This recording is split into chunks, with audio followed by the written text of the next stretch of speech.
Sell now, and let's put the spotlight on Ramky Infra then. The company did come out with the numbers and we have the management with us on the show. So let's deep dive more into that and understand what's the outlook going ahead.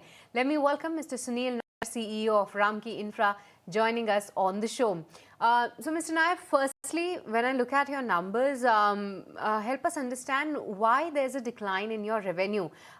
Because 10 to 12% YOY decline in your revenue across the standalone and consolidated levels is something that we are seeing. If you can give us some sense there, what was the major reason? Yeah, good morning. Thanks for having me on the show. Obviously, the numbers have declined compared to the last year because there's a large HAM project which is tapering, which is in the fag end of execution, and there are new projects picking up momentum. So there is a slight decline, and these numbers are going to catch up on the next 2 quarters. All right. Mr. Nair, let's talk about EBITDA margins. We saw a fall year-on-year basis. Now, what cost categories saw the most pressures out here? You know, are we talking about materials, subcontracting, or overheads? What factors would you like to just count in for us?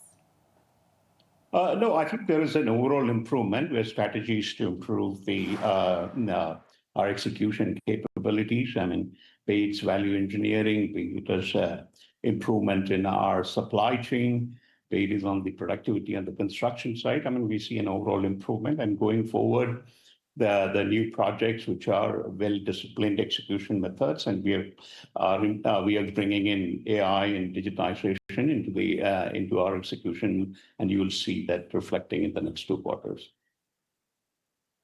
All right, but Mr. Nair, when you say that the numbers and the financials will bounce back in the upcoming quarters, can you give us a guidance for FY26? What sort of a revenue projection, the bottom line projection that one can expect?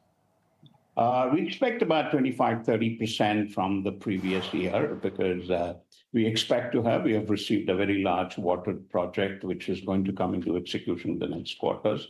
The backlog which we have in terms of our building verticals, our pharma operating incomes, all of them are going to have a better margins and better top line numbers. So we expect it to be around 2,700 crore to close the year.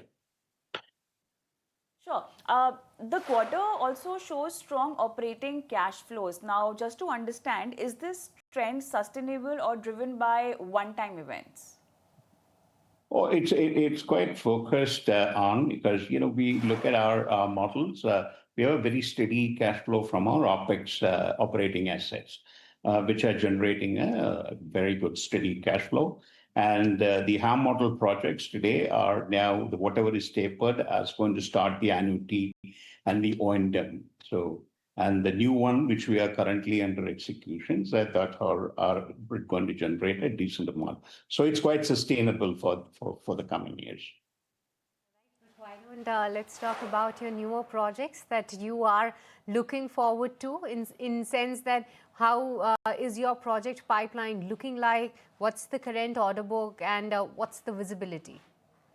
Currently, our order backlog is about 9,200 crores in the consolidated level. We are lowest in 2 major infra projects, which is to the tune of 2,500 crores. I mean, that's going to come in the next quarter. And we expect to hit one of the international water wastewater job. So we expect to have close to 12,000-13,000 crores, which is basically gives us a visibility of about 2.5-3 years. With that, it's a wrap. Thank you so much, Mr. Nair, for being on the show and talking to us on the results. Thank you so much. Thank you. But then moving